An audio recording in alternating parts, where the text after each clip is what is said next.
कर्नाटक के कॉलेजों में हिजाब का समर्थन करने वाले को हाई कोर्ट से झटका लगा। कर्नाटक हाई कोर्ट ने सुनवाई पूरी होने तक बिना हिजाब के स्कूल जाने को कहा है। कुछ इसी तरह सुप्रीम कोर्ट ने भी इन लोगों को कोई राहत नहीं दी है। लेकिन इस बीच पूरे मामले में एक बड़ी साजिश का खुलासा हुआ है।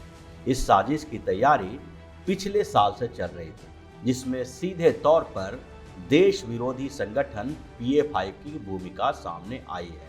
दरअसल उडुपी के कॉलेज में हिजाब विवाद पैदा करने की साजिश पीएफआई ने रची थी। पीएफआई की छात्र शाखा कैंपस फ्रंट ऑफ इंडिया ने कुछ मुस्लिम लड़कियों के साथ संपर्क शुरू किया। उडुपी के जिस कॉलेज से यह विवाद शुरू हुआ, वहां की लड़कियां पिछले साल के दिसंबर महीने से पहले हिजाब पहनकर कॉलेज नहीं जाती थी।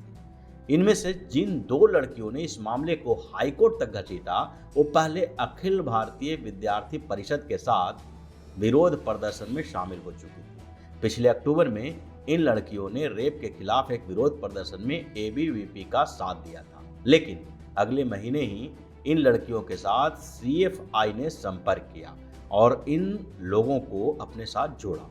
सीएफआई और जमात-ए-इस्लामी हिंद ने इनके घर वालों से मुलाकात की और इन लड़कियों को एबीवीपी से दूर रहने के लिए तैयार किया। साथ ही एक नई साजिश की शुरुआत भी यहीं से हुई। उडुपी के कॉलेज में पहले जब लड़कियां हिजाब पहनकर जाती थीं, तो क्लास में जाने से पहले इसे उतार देती। लेकिन इन लोगों को हिजाब पहनकर कॉलेज जाने को तैयार किया गया। इन्हें पता था कि कॉलेज में इन्हें हिजाब की अनुमति नहीं मिलेगी, क्योंकि कॉलेज में एडमिशन से पहले ही इन्हें बता दिया गया था। यहाँ तक कि जब इनके घर वालों ने कॉलेज के साथ कई बैठकें की, लेकिन हिजाब की अनुमति इन्हें नहीं मिली। फिर अचानक से सीएफआई ने इस मामले में आगे बढ़ने की साजिश रची और इन लड़कियों को हिजाब पहनकर जाने को तैयार किया। इसके बाद इन लड़कियों को कॉलेज जाने से रोका गया और फिर दूसरे कॉलेज की लड़कियां भी हिजाब पहनकर जाने लगी। पहले उडुपी के कॉलेज की लड़कियों ने हाईकोर्ट का रुख किया और फिर दूसरे कॉलेज में भी विवाद पैदा हो गया। इसके साथ ही मुस्लिम लड़कों को भी इसके समर्थन में उतारा गया, जिसके बाद हिंदू लड़के और लड़कियों ने इसका विरोध किया और फिर यह मुद्दा हिजाब और भगवा के बीच ऐसे फंसा कि पाकिस्तान भी इस विवाद में कूद गया। अब यह विवाद कोर्ट के साथ साथ सियासी मामला बन गया है और पीएफआई यही चाहता रहा है।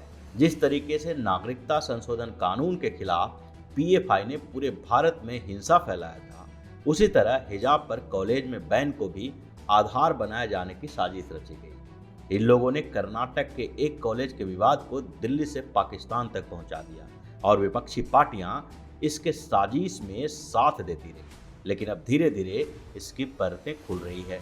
पीएफआई के ऊपर पहले से ही कई राज्यों में प्रतिबंध लगा हुआ है और अब इस संगठन के ऊपर पूरे देश में प्रतिबंध लगाने की तैयारी चल रही है। अगर आपको हमारा वीडियो पसंद आया हो तो इसे लाइक करें, इस चैनल को सब्सक्राइब करें और हाँ, बेल आइकन भी दबाएं ताकि आप तक हमारे वीडियो की नोटिफिकेशन पहुंचते रहें। हमसे जुड़े रहने के लिए अपने सुझाव हमें कमेंट बॉक्स में देते रहें। हमें आपके सुझाव का इंतजार रहेगा। हमारे साथ जुड़ने के लिए धन्यवाद।